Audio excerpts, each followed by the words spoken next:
Ecovision या YouTube चॅनलवरती आपलं सगळ्यांचं स्वागत आहे. आपण सर्वांनी काळा जांभूळ पाहिलं आहे, पण पांढरा जांभूळ आपण कधी पाहिला आहे का?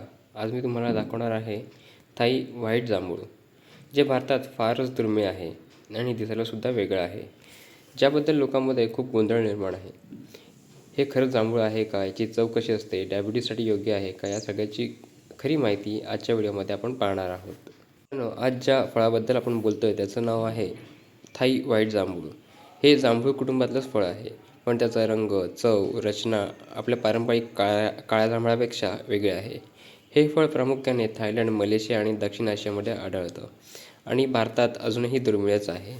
चवीच्या बाबतीत व्हाईट जांभूळ हे आपल्या काळ्या जांभळापेक्षा थोडंफार गोड असतं आणि हे आपल्याकडील कोकणातील वातावरणात बऱ्यापैकी छान वाढतं.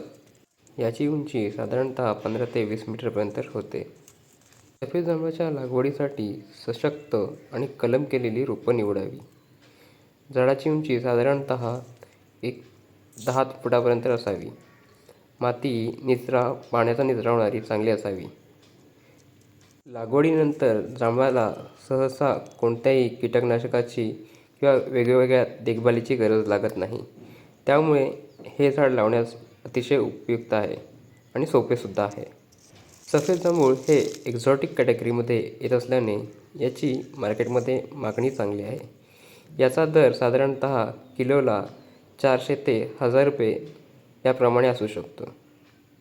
तर मित्रांनो, ही होती सफेद जांभूळ किंवा थाई व्हाईट जांभूळबद्दलची संपूर्ण व खरी आणि सोपी माहिती.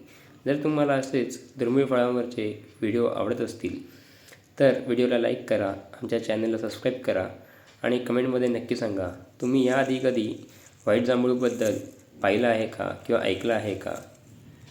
भेटूया पुढच्या व्हिडिओमध्ये.